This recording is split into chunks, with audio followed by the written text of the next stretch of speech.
75 సార్లు చీకొట్టినా ఆగలేదు, తగ్గలేదు. 9350 కోట్ల విలువైన కంపెనీ సృష్టించారు. పవన్ గుంటుపల్లి కొత్త తరహా బిజినెస్ స్టార్టప్. లక్షల జీతాలు వదిలేసి వందల మంది తిరస్కరించిన ఐడియాతో 9000 కోట్ల కంపెనీ నిర్మించాడంటే నమ్మగలరా? చాలామందికి మంచి బిజినెస్ ఐడియా ఉన్న ఫ్యామిలీ కోసం ఇతర సాకులు చెప్పి ఇష్టం లేని ఉద్యోగాలు చేస్తూ కాలం గడుపుతూ ఉంటారు. దీనివల్ల తాత్కాలిక అవసరాలు తీరొచ్చేమో కానీ జీవితంలో ఏమీ సాధించలేరు. ఐడియాలను ఆచరణ రూపంలో పెడితే ఆకాశమే హద్దుగా ఎదగొచ్చు అనడానికి ర్యాపిడో వ్యవస్థాపకుడు పవన్ గుంటుపల్లి జీవితమే ఒక తాజా నిదర్శనం. మన తెలుగువాడైన పవన్ గుంటుపల్లి ఐఐటి గ్రాడ్యుయేట్. తన కలల సాకారం కోసం ఎంతో మంది వ్యాపారవేత్తలను వెళ్ళి కలిశారు. అయితే ఎవ్వరూ పట్టించుకోలేదు. చాలా ఓపిగ్గా ప్రతి ఒక్కరిని కలుసుకుని తన కలను వివరించాడు. దాదాపు 75 సార్లు పలు కంపెనీల తలుపులు తట్టాడు. కానీ ప్రతి తలుపు మూసుకుపోయింది. మరోవైపు ఉద్యోగం చేయాలనుకుంటే లక్షల్లో జీతం ఇచ్చే కార్పొరేట్ కంపెనీలు స్వాగతం పలకడానికి రెడీగా ఉన్నా చెల్లించలేదు. సామాన్యులకు చౌకగా బైక్ రైడ్ అందించాలన్న ఒకే ఒక్క ఆలోచనతో పెట్టుబడి పెట్టేవారి కోసం మరింత తీవ్రంగా ప్రయత్నించాడు. ఇన్వెస్టర్లుగా పేరు పొందిన వారందరినీ కలిసి తన ఐడియా చెప్పినా ఎవ్వరూ పట్టించుకోలేదు. కొందరు అసహనంతో పిచ్చి ఐడియా అని అవహేళనతో ఎగతాళి చేశారు.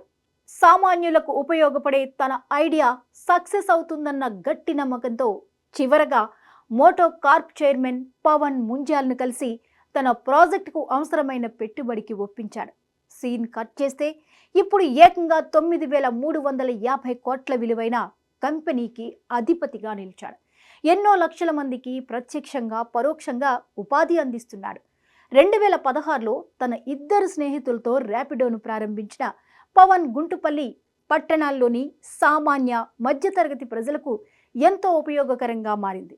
నగరాల్లో విద్యార్థులు, నిరుద్యోగులు, వ్యక్తిగత వాహనం ఉన్నవారు తమ బైక్ను ట్యాక్సీలా మార్చుకుని ఉపాధి పొందుతూ కుటుంబాలకు చేతోడు వాదోడుగా నిలుస్తున్నారు. నిరుద్యోగుల్లో చాలామంది పూర్తికాలం బైక్ ట్యాక్సీ రైడర్లుగా పనిచేసేందుకు ముందుకు రావడంతో మార్కెట్లో పాతుకుపోయిన ఓలా, ఉబర్లను గట్టిగా ఎదుర్కొని ర్యాపిడో ధీటుగా నిలబడింది. ఒక్క ఐడియా, ఒక్క నమ్మకంతో ఎన్నోసార్లు ఇతరులను మెప్పించడంలో విఫలమైన, మరెంతో మంది తిరస్కరించి హేళన చేసిన తగ్గేదేలే అంటూ ముందుకు దూసుకెళ్లిన పవన్ గుంటుపల్లి అసాధారణ విజయం సాధించారు. ర్యాపిడో వ్యవస్థాపకుడి జీవితం కార్పొరేట్ రంగంలో ఒక పాఠ్య పుస్తకంలా మారింది. ఇది కేవలం Pavan Guntupalli business success story కాదు, యువతరం పట్టుదల, నమ్మకం, కలల పోరాటాలకు స్ఫూర్తి గాథ. 2016లో ప్రారంభమైన ర్యాపిడో ఇప్పుడు దేశవ్యాప్తంగా అన్ని నగరాలు, పట్టణాలకు శరవేగంగా విస్తరిస్తూ లక్షల మందికి జీవనోపాధి కల్పిస్తూ కోట్లాది మంది ప్రయాణ అవసరాలను తీరుస్తోంది.